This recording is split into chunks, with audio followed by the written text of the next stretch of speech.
దత్త జయదత్త గురుదత్త దత్తాత్రేయ స్వామి షోడావతారములు అంటే 16 అవతారములు. దత్తాత్రేయ సాంప్రదాయంలో కలియుగానికి ముందు స్వామికి 16 అవతారములు ఉన్నాయని చెప్పబడినది. అయితే అది ఆయన తన పర్వతంలో నిత్య భూలోక నివాసం చేశాడు కనుక మహర్షులకు ఆయన ప్రసాదించిన సగుణ సాక్షాత్కారాన్ని ఆయన యొక్క అవతారాలని కీర్తించారని మనం గమనించాలి. వాటి గురించి శ్రీ వాసుదేవానంద సరస్వతి స్వామి తన దత్తా పురాణంలో వర్ణించారు. దాని సారాంశమే ఇది.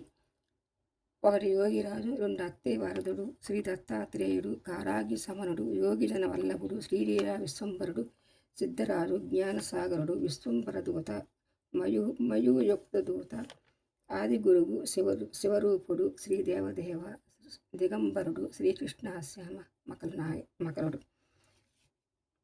యోగిరాజు అద్వైతానంద రూపాయ యోగమాయ ధరాయ చ యోగిరాజాయ దేవాయ శ్రీ దత్తాత్రేయ నమో నమః. నారాయణోద్భవుడైన బ్రహ్మ తన తపస్సు చేత అత్యాదులను సృష్టించి సృష్టి వివరణ చేయమని అత్రి అనసూయను ఆజ్ఞాపించాడు.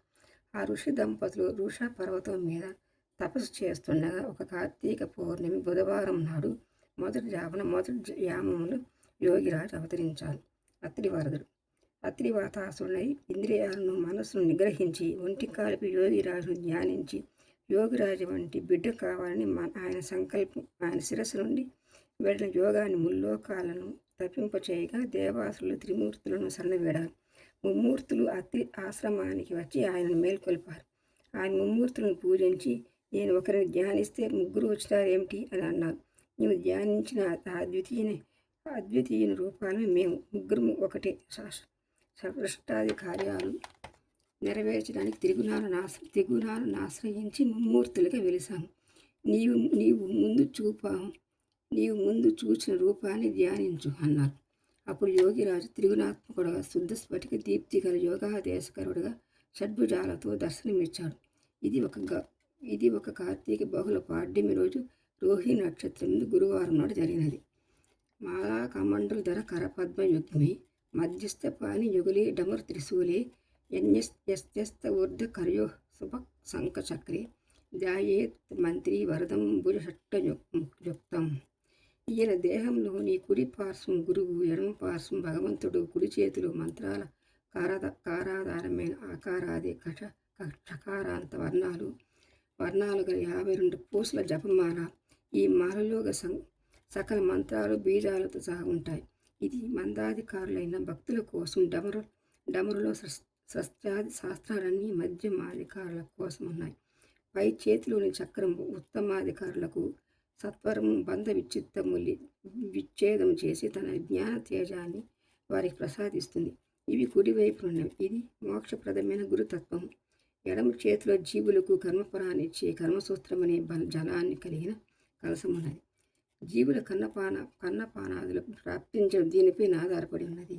మరొక చేతి త్రిశూల మూల కొరకు ఆచార వ్యవహార ప్రాయశ్చిత్తాలు ధర్మార్థ కామాలని జీవులకు ఇస్తాయి, సృష్టికి స్థిమితమిస్తాయి. మరొక చేతిలోని శంఖం నిత్యం ధ్వనిస్తూ ఉంటుంది.